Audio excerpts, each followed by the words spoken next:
Well, at some point, we're going to start venturing back into society, into businesses, into our lifestyles, into our activities, etc. And because of what we're experiencing right now, there's going to be a collection of energy, anxiety, stress, tension built up as a result of it, because of all of the ways our lives have been disrupted. Why do you feel floating would be something people should consider exploring to help them in whatever way is best for them?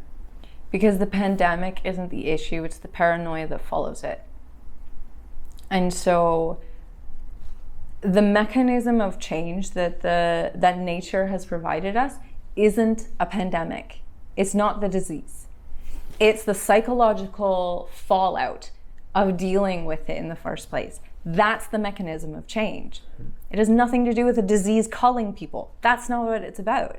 It's actually about the psychological effect that it takes. You have a mass of people who are going to come out of this with PTSD, who are paranoid about each other and everything else in their reality.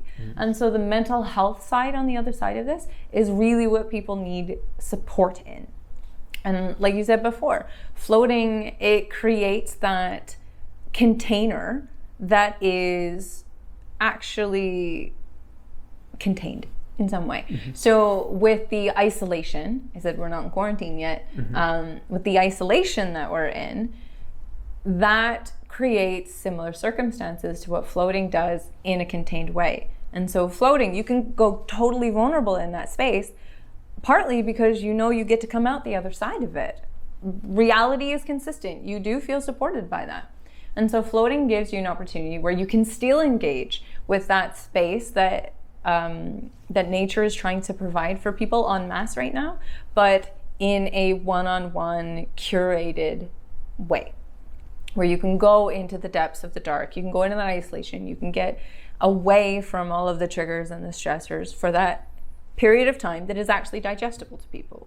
And then you get to go out and integrate what's happening and actually work through it. Our prayer, like between us as Selah View, is that throughout this circumstance, people pick up techniques and connect with teachers. On the other side of it, they then have that equipment to deal with the changes that start happening on the other side. And so floating is something that they cannot connect with right now. Because we're closed. But the circumstances of isolation are aiming towards a soft entry into the deprivation experience that happens in the tank. It is about deprivation. It's about disconnection, minimizing that stimulation and giving you a break from all of the triggers. So, little tagline that's totally offensive: if you want to avoid depravity, go into deprivation. And that's essentially why I think people should be floating on the other side of this. How does floating help people avoid depravity? That's what I was about to say. Another aspect of this is that when people get used to isolation, when they come out of that isolation, you got a hungry bear coming out of hibernation. And so you've got people just gobbling up everything they can and being very irritable. They no longer have a tolerance for the things that they were excusing before. And so you have people who, the ones who have been looking at their shadows and the work that they need to do, who have been going through a healing process. You got real raw people coming out, getting triggered by everything that they got some space from before. And so one of the interesting things I heard on the radio was that there's all these like grown men in their 30s talking to each other for hours on the phone. They're like, I haven't made a phone call in 10 years. And they're like, they can't hang up their buddies anymore. So they're chatting on the phone. And like this one guy on the radio is saying that he just walks around the house breathing into his phone with his buddy. Doesn't have anything to say to him. But then you get back in person with that person and you have that alchemizing energy and all the old triggers are still there. And so things that used to be supportive to us before, when we start to change, they become very insecure. And so floating gives us a chance to have that space and have that space to integrate. So you can, one of the beauties of a practice, of any kind of meditation practice, floating especially, is that you can use that same space to dive deep and explore something, or to integrate and just float. And so it's a mechanism that works both sides of it. And I think that people are really going to need safe spaces on the other side of this to either continue their work or to just rest and get away from all the triggers. So that's why. Why do you love floating? Changes every time. The reasons change every time. Originally, you know that I was coming at it from the opposite perspective of most people. Most people are chasing the revelation, they're chasing that experience, and I just wanted to feel. So I actually went into the deprivation experience in order to connect more physically, because I am everywhere. So getting into the body was a thing that I didn't really resonate with, and so I was using it to isolate my experience originally.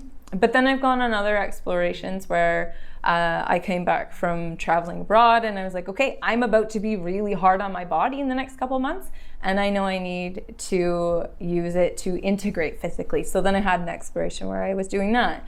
I've used it where I've come out of an experience where there's some social trauma that happened, and I use it as that ice insulated container so that I could reset and get back connected with what was me, because I had picked up all sorts of stuff from other people that it was how they needed me to act. And rather than taking a learning curve trying to find my way back, I expedited the process by using that to just, there's only me in there.